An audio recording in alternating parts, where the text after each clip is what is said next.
মা হরলিক্স খাবে বাবা? সত্যি সত্যি হরলিক্স খাবো? কি মজা কি মজা, আমার হরলিক্স খেতে খুব ইচ্ছা করে। ডাক্তারবাবু বলেছেন দুবেলা তোমাকে হরলিক্স খেতে। তুমি বসো, আমি গরম জলটা করে নিয়ে আসছি। কেমন? কি গো মা, তোমরা হঠাৎ একেবারে বড় লোক হয়ে গেলে। এবার থেকে 10-20টা ঝি চাকর রাখো, যে তোমায় পান সেজে দেবে। হঠাৎ এই কথা বলছিস কেন? এবার থেকে আর অভাব অভাব বলে টাকা ধার চেও না। যা বলবি সোজাসুজি বল। বড় লোকের দেখলি কি? রোজই তো শুনি বড় অভাব, টাকা নেই, সংসার চলছে না। এদিকে তো ঘরে ঘরে হরলিক্স খাওয়া হচ্ছে। হরলিক্স?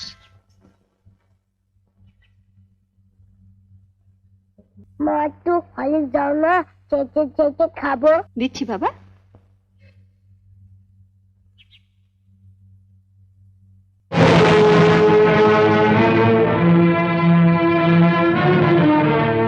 লুকিয়ে ছেলেকে হরলিক্স খাওয়ানো হচ্ছে, আর যেই না সংসারে একটু বেশি টাকা দিতে বলি অমনি মুখ শুকনো করে বলা হয় কোথায় পাবো।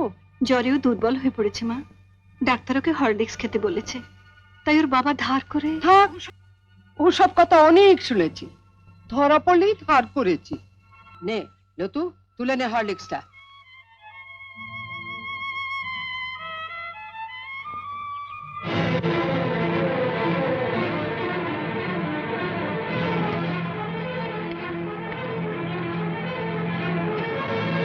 শোনো বড় বউ, আমি আগেও বলেছি আবারও বলছি, যার স্বামী যেমন রোজগার করবে তার ঘরে তেমনি খাওয়া দাওয়া হবে।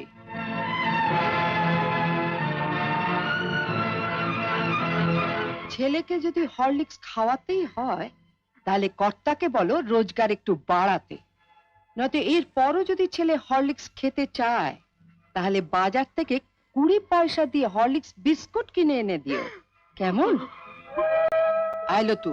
ও দিদু, ও দিদু, দিদু আমাকে একটু হরলিক্স দাও না, চেটে খাবো। হরলিক্স খাবে? ওইখানে হরলিক্স পড়ে আছে, যা গিয়ে চেটে চেটে খা। মা দিদি বললো হরলিক্সটা খেতে, শুয়ে পড়ে চেটে চেটে খেয়ে নেবো। কালে খাওয়া খাওয়া আর খাওয়া, মরতে পারিস না, তোকে মরতে পারিস না, মরতে পারিস না। ওকে মারছো কেন? ওর কি দোষ? আমি আর পাচ্ছি না ছোট, মা হয়ে ছেলেকে একটু হরলিক্স খাওয়াতে পারবো না, সে অধিকারটুকু আমার নেই।